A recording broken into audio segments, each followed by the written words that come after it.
Assalamualaikum warahmatullahi wabarakatuh. Perkenalkan, nama saya Yuli Anita Sari, NPM 2021030171, kelas G Hukum Ekonomi Syariah, mata kuliah Ekonomi Syariah. Saya di sini ingin mempresentasikan materi saya tentang sejarah perkembangan pemikiran ekonomi Islam. A. Pemikiran ekonomi di masa Rasulullah.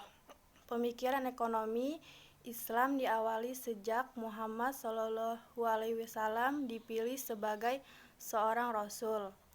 Rasulullah SAW diberi amanat untuk mengemban dakwah Islam dalam rangka mengatur pelaksanaan kehidupan umat manusia, sehingga umat manusia hidup dalam keharmonisan untuk mencapai kebahagiaan dan kesejahteraan. Rasulullah SAW menerapkan sejumlah kebijakan yang berkaitan dengan masalah ekonomi. Selain masalah hukum, politik, ekonomi, dan etika pergaulan. Dalam mengatur masafah perilaku produksi masyarakat, Rasulullah SAW mengajarkan beberapa transaksi yang halal dan adil seperti aturan jual beli, transaksi musyarakah, mudarabah, musyarakah, muzarah, mukabarah, jialah, hiwalah, ariyah. Dalam mengatur perilaku konsumsi terhadap hasil perekonomian masyarakat, Rasulullah SAW mengajarkan zakat, infak, dan sedekah kepada umat Islam. Zakat diwajibkan pada tahun ke-9 Hijriah, sementara sedekah fitrah pada tahun ke-2 Hijriah. Ada beberapa kegunaan zakat. 1. Menolong orang lemah dan susah agar dapat menunaikan kewajibannya terhadap Allah dan makhluk Allah atau masyarakat. 2. Membersihkan diri dari sifat kikir dan akhlak yang tercela. 3. Sebagai ucapan syukur dan terima kasih atas nikmat kekayaan yang diberikan kepadanya. 4. Mencegah kejahatan-kejahatan yang mungkin timbul dari orang miskin yang lemah iman dan pemahaman agamanya. 5. Mendekatkan hubungan kasih, sayang, dan saling mencintai di antara golongan kaya dan miskin. Syariat zakat bersifat wajib, sedangkan infak dan sedekah bersifat sukarela atau sukarela. Pada masa Rasulullah, zakat dikenakan pada hal-hal berikut. 1. Benda logam yang terbuat dari emas dan perak. 2. Binatang ternak unta, sapo, domba, dan kambing. 3. Berbagai jenis barang dagangan. 4. Hasil pertanian termasuk buah-buahan.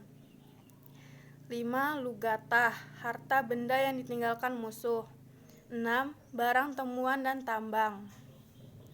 B. Perekonomian di masa Khulafaur Rasyidin. Pemikiran-pemikiran pokok yang berkait muamalah Islam telah sempurna di zaman Rasulullah SAW.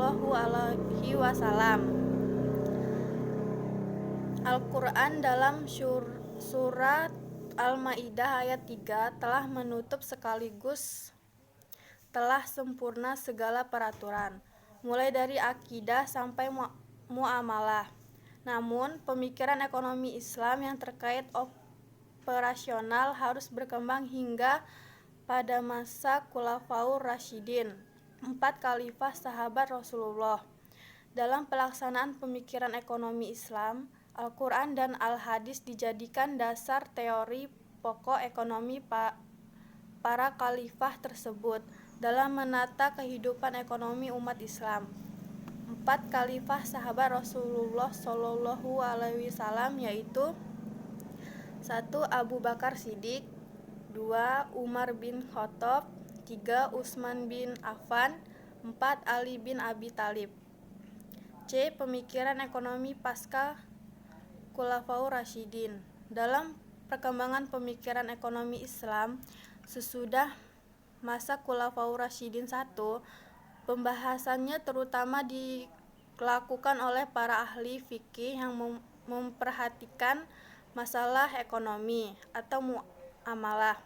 Ahli fikih muamalah tersebut antara lain: 1. Zaid bin Ali, 2. Imam Malik bin Anas, 3. Imam Abu Hanifah, 4. Imam Abu Yusuf, 5. Imam Al-Mawardi, 6. Imam Al-Ghazali, 7. Ibnu Taimiyah, 8. Ibnu Khaldun. D. Pemikiran ekonomi Islam kontemporer.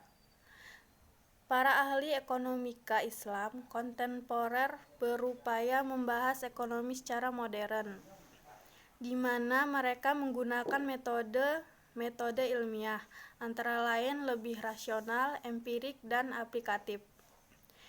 Demikian juga para ahli ekonomi Islam kontemporer banyak menganalisis teori ekonomi konvensional yang banyak diterapkan di negara Eropa, yang ternyata banyak memiliki kelemahan.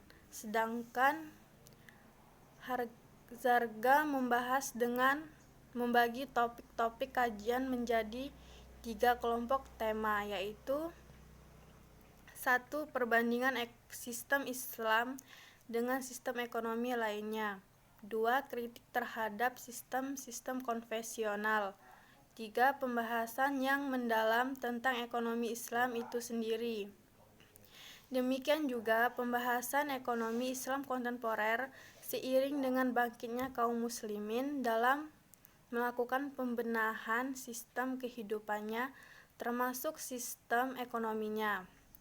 Berbagai studi dan kajian dari para ekonomi muslim menghasilkan beberapa pemikiran. 1. Kecenderungan studi ekonomi mikro, 2. Kecenderungan studi ekonomi makro, 3. Kecenderungan studi ekonomi sejarah, 4. Kecenderungan studi metodologis jurusan ekonomi Islam. Perjuangan ekonomi Islam. Sejak awal 1970-an, gerakan Islam di tingkat nasional telah memasuki ibadah ekonomi dengan diperkenalkannya sistem ekonomi Islam sebagai alternatif terhadap sistem kapitalis dan sistem sosialis. Salah satu tonggak perkembangan ekonomi Islam adalah didirikannya Islamic Development Bank atau IDB pada tahun 1975 yang berpusat di Jeddah. Dalam perkembangan bank umum, peranan perjuangan politik sangat penting, namun prakarsa masyarakat sangat penting pula. Dengan demikian, ekonomi syariah walaupun dapat dikembangkan oleh masyarakat sendiri, tapi tetap membutuhkan legislasi yang berarti formalisasi syariat Islam hukum positif. Dengan demikian, diperlukan juga perjuangan politik untuk menegakkan syariat Islam di bidang ekonomi. Karena itu, maka baik Islam politik maupun Islam kultural cukup diperlukan. Sekian presentasi dari saya akhiri. Wassalamualaikum warahmatullahi wabarakatuh.